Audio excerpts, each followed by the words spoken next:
नमस्कार। आज हम एक काफ़ी अहम मुद्दे पर बात करने वाले हैं। पाकिस्तान के रक्षा मंत्री ख्वाजा मोहम्मद आसिफ, उनके कुछ ताज़ा बयान आए हैं जिसमें भारत पर आप कह सकते हैं गंभीर इल्ज़ाम लगाए गए हैं।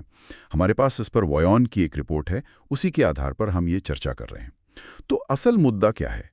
आसिफ साहब का कहना है कि भारत पाकिस्तान को दो तरफ से, मतलब पूरब में और पश्चिम में, अफगानिस्तान वाली सीमा पर व्यस्त रखना चाहता है, संघर्ष में उलझाए रखना चाहता है। बिल्कुल, और ये बात इसलिए भी ध्यान खींचती है क्योंकि ये आरोप ठीक ऐसे वक्त पर आए हैं जब हाल ही में पाकिस्तान की अफगानिस्तान सीमा पर वो झड़पें हुई थीं और मई में भारत के साथ भी वो ऑपरेशन सिंदूर वाली घटना के बाद तनाव था।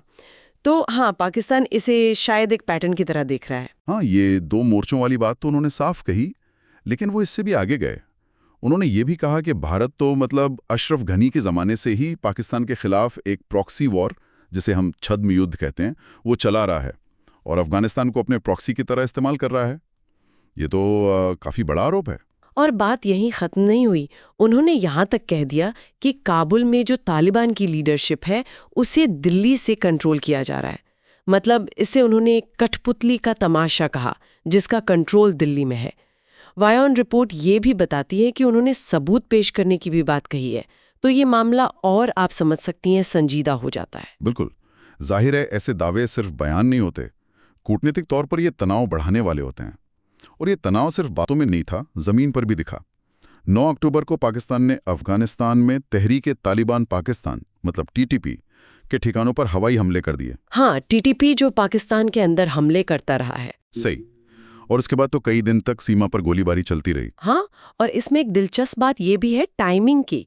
ये हवाई हमले और झड़पें ठीक उस वक्त हुई जब तालिबान के विदेश मंत्री आमिर खान मुत्ताकी वो भारत के दौरे पर थे। अच्छा। जी, आसिफ ने इस टाइमिंग पर भी सवाल उठाया है।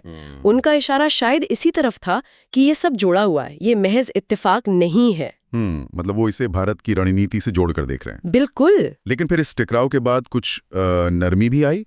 रिपोर्ट में जिक्र है कि शुक्रवार सुबह तक शायद अफगानिस्तान के साथ संघर्ष विराम पर सहमति बन गई थी। जी हाँ, बिल्कुल। इससे पहले 18-19 अक्टूबर को दोहा में एक औपचारिक संघर्ष विराम हुआ भी था। हाँ। और उसमें कतर और तुर्की ने मध्यस्थता की थी। अच्छा, तो बाहरी प्लेयर्स भी शामिल थे। हाँ, और उस संघर्ष विराम समझौते में 3 खास बातें थीं। एक तो लड़ाई रोक कर रखी जाए, दूसरा शांति पक्की हो, इसके लिए एक मॉनिटरिंग और वेरिफिकेशन का सिस्टम, मतलब निगरानी और पुष्टि का तंत्र बने। ठीक है। और तीसरा, अगर कोई उल्लंघन करता है तो उसके लिए सजा का भी प्रावधान हो। तो कोशिशें हुई तनाव कम करने की। समझ गया। तो एक तरफ टकराव, दूसरी तरफ ये कूटनीतिक कोशिशें।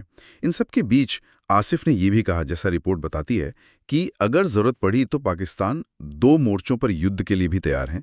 उन्होंने ये भी जोर दिया कि पूरा देश, उनके नेता, उनकी सेना, सब इस बात पर एकमत हैं कि अफगान जमीन से जो आतंकवाद हो रहा है वो पूरी तरह बंद होना चाहिए। हाँ, तो एक तरह से ये अपनी तैयारी भी दिखा रहे हैं और अपनी शर्त भी रख रहे हैं। तो कुल मिलाकर तस्वीर क्या बन रही है? पाकिस्तान के रक्षा मंत्री खुले तौर पर भारत पर इल्ज़ाम लगा रहे हैं कि भारत अफगानिस्तान के जरिए पाकिस्तान में अस्थिरता फैला रहा है, उसे दोहरी चुनौती में फंसा रहा है। बिल्कुल, ये सिर्फ बयानबाजी का खेल नहीं लगता, ये क्षेत्रीय राजनीति में एक गहरा, आप कह सकती हैं, टकराव दिखाता है। सही कहा। और साथ ही अफगानिस्तान के साथ ये जो हालिया लड़ाई हुई और फिर संघर्ष विराम हुआ, जिसमें कतर और तुर्की जैसे देशों की भूमिका है, ये दिखाता है कि इस पूरे इलाके की जियोपॉलिटिक्स कितनी उलझी हुई है, कितने सारे एक्टर्स शामिल हैं। जी, और पाकिस्तान का संदेश तो एकदम साफ है। अफगानिस्तान की जमीन से होने वाला आतंकवाद उन्हें बर्दाश्त नहीं है। ये सारी बातें देखते हुए एक सवाल तो मन में आता है, इस तरह का जो माहौल है, क्षेत्रीय तनाव बढ़ रहा है, एक दूसरे पर इल्ज़ाम लग रहे हैं, बाहरी दखल भी है, ऐसे में क्या वाकई स्थायी शांति और स्थिरता का कोई असल रास्ता निकल सकता है? हाँ, ये एक बड़ा सवाल है। क्या मौजूदा कोशिशें काफ़ी हैं या किसी बिल्कुल नई सोच, किसी नई पहल की ज़रूरत है इस क्षेत्र में? ये सोचने वाली बात है।